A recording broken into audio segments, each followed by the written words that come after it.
Oi, astrofada, tudo bem?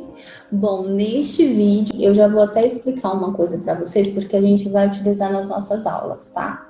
Então, aqui a gente gerou a mandala com a Lilith, tá? Depois eu vou explicar para vocês o que é cada um desses símbolos aqui e tudo mais, tá?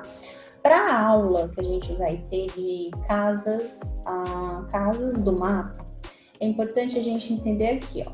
Aqui a gente tem uma cruz principal, vamos dizer assim, ok? Ó, então, acompanhando aqui o mouse, é o que a gente chama de... são as casas angulares do mapa, tá? Eu vou falar bastante sobre isso com vocês. Então, aqui, ó, é a casa 1, é uma das casas angulares. A 1, que é a casa do ascendente. A 4, que é a casa... E aí, quando eu falo que é a casa, é que a gente tem os donos naturais da casa, tá bom? É como se um signo, uma energia fosse a dona original daquela casa. É como não, né? É. E só que aí, dependendo da configuração do seu mapa, você vai ter um outro signo ali, um outro planeta, uma outra energia ali, ok? Então, já vai tentando fazer aí essa correlação. Então, a casa 1, ela é a casa natural do ascendente, o primeiro signo do zodíaco, que é Áries, ok? A casa 4, ela é a casa natural, o dono natural dela é Câncer, tá?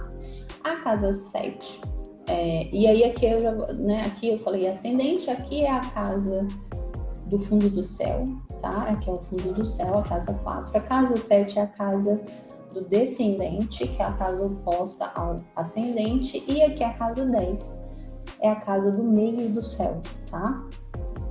É a casa de Capricórnio, o dono natural dessa casa aqui é Capricórnio, o dono natural da casa 7 é Libra, ok?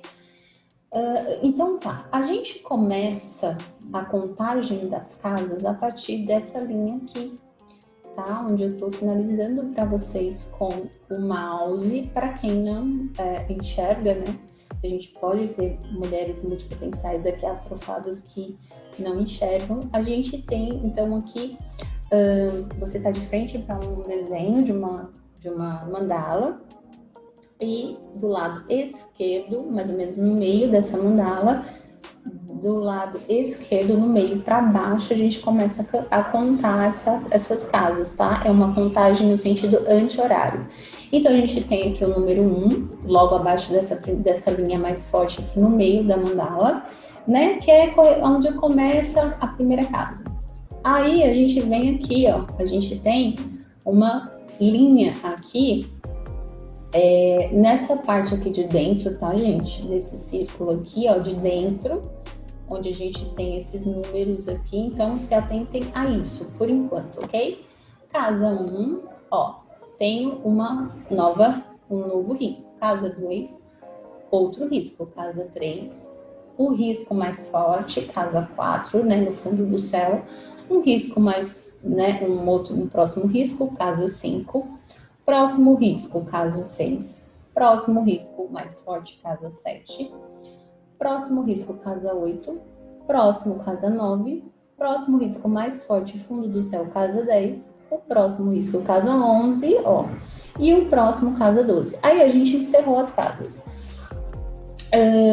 Um ponto aqui que eu preciso colocar para vocês, porque a gente vai utilizar algumas palavras aqui, que são as palavras que se utiliza na astrologia, tá? Para vocês irem acompanhando o conteúdo. Então, assim, o que são esses riscos que eu tô falando para vocês, essas linhas? A gente chama de cúspide, ok? Na astrologia, a gente chama esses riscos de cúspide. Por que eu vou trazer para vocês aqui a forma didática, mas também vou trazer alguns nomes que são os nomes usados mesmo pelos outros profissionais, para vocês irem se habituando, ok? Então, se vocês forem acompanhar um conteúdo de outra pessoa, passarem por um astrólogo, quando ele falar algumas coisas, você não vai ficar boiando, você vai entender o que ele está falando, beleza? Tá? Então, aqui a gente chama de cúspide, é a divisão entre uma casa e outra. São as linhazinhas que eu estava falando para vocês, ok?